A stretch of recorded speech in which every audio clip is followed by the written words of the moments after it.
Studying English is much more than acquiring a new skill. It's a commitment to personal growth, a choice that opens doors, connects cultures, and transforms lives.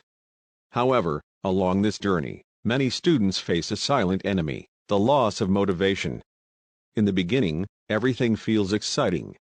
There's enthusiasm, anticipation, curiosity. But as the days go by and difficulties arise, that initial excitement can fade. And when that happens, keeping up the pace becomes a real challenge. That's why it's essential to understand that motivation shouldn't be treated as just a feeling, but as a continuous decision.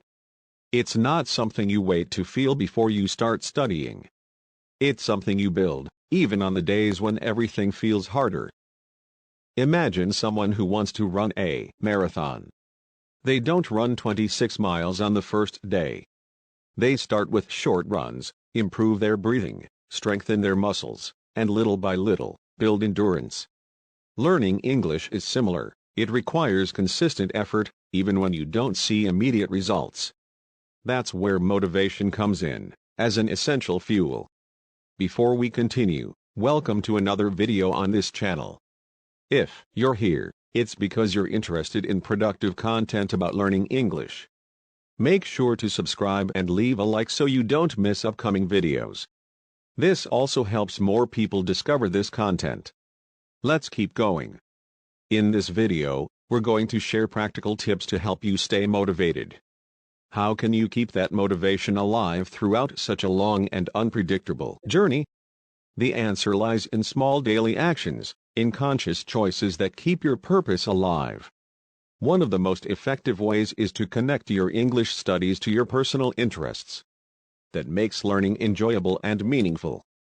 If you love music, listen to your favorite bands in English, read the lyrics, translate parts, sing along. If you're a movie lover, try watching films and series in the original language, first with subtitles, then without. This not only improves your listening skills, but also turns English into a tool for something that already brings you joy. Another practical example is using English in small everyday tasks.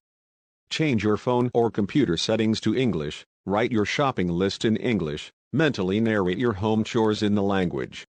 These simple actions create natural immersion that helps your brain get used to English, without it feeling like a chore. Little by little, English stops being just a subject you study and becomes a part of your routine.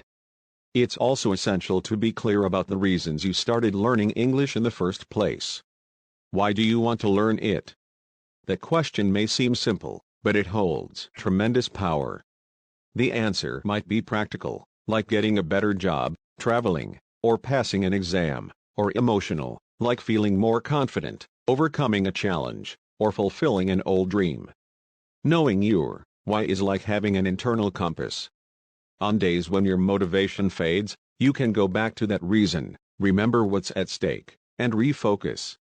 For example, think of someone who wants to work abroad. During their studies, they might feel tired, frustrated, or even want to give up. But if they wake up and see a picture of the country they dream of living in, or read a letter they wrote to themselves at the beginning of their journey, they reconnect with the dream. It may sound symbolic, but the brain responds well to visual and emotional stimuli. Feeding that vision of the future helps keep the present moving. Also, it's important to value small wins. Many people get discouraged because they only focus on what they still don't know, forgetting to recognize how far they've already come. But the truth is, learning English is built on daily victories. Understanding a full song for the first time, confidently ordering something in English, watching a video without subtitles and grasping the general meaning. Each of these wins, no matter how small, is a sign of real progress. A good habit is to keep a learning journal. In it, you can jot down what you studied that day, new words you learned, interesting expressions, or even thoughts about the challenges you faced. Over time, reading that journal will show you just how much you've grown. And that brings motivation, because it highlights something powerful, the feeling of progress. Another key factor that strongly impacts motivation is your environment. Studying alone is possible, but being part of a community, even a small one, makes a huge difference. Join study groups, interact in forums, follow teachers who share helpful tips, watch YouTube videos with clear and friendly explanations. All of that helps keep your fire burning. When you see others going through the same challenges, sharing wins, laughing at mistakes, you realize you're not alone. And that strengthens your will to keep going. There are also many ways to make studying more dynamic. A great strategy is to change your learning methods. Instead of just studying with books or workbooks, try using apps, taking handwritten notes, watching pronunciation videos, practicing with flashcards, recording yourself speaking, or even talking to virtual assistants. Variety stimulates your brain and prevents the process from becoming boring. When you have fun while learning, motivation naturally renews itself. Now, it's also important to talk about those moments of discouragement. They will come, it's inevitable. Maybe it's a busy week, a specific challenge, like understanding phrasal verbs or mastering the TH sound, or just general fatigue. In those moments, instead of blaming yourself or thinking about quitting, shift your approach. Slow down, pick lighter activities, but don't stop completely. The key is to not break the chain. Even if you only study for 10 minutes on a tough day, you're still keeping the habit alive. That consistency is what really brings results. Let's look at an example. If you study 30 minutes a day, 5 days a week, by the end of the year, you'll have accumulated around 130 hours of study. Now think about the difference between someone who studied 130 hours consistently over the year and someone who studied 10 hours per month in an irregular way. The first person built a solid foundation.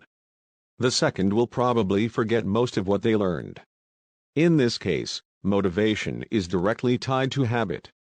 And habit grows stronger when we understand that the journey doesn't have to be perfect, just consistent. Finally, it's crucial to see English not as an end in itself, but as a tool to transform your life. Learning this language can help you make friends from other countries, better understand the world, access high-quality content, find information that hasn't been translated yet, teach others, inspire your kids, seize professional opportunities, and so much more. When you truly understand the impact English can have on your life, motivation stops being something fragile and becomes part of your identity. Learning English is a long-term project. It takes patience, discipline, and persistence. But it's also one of the most rewarding decisions you can make.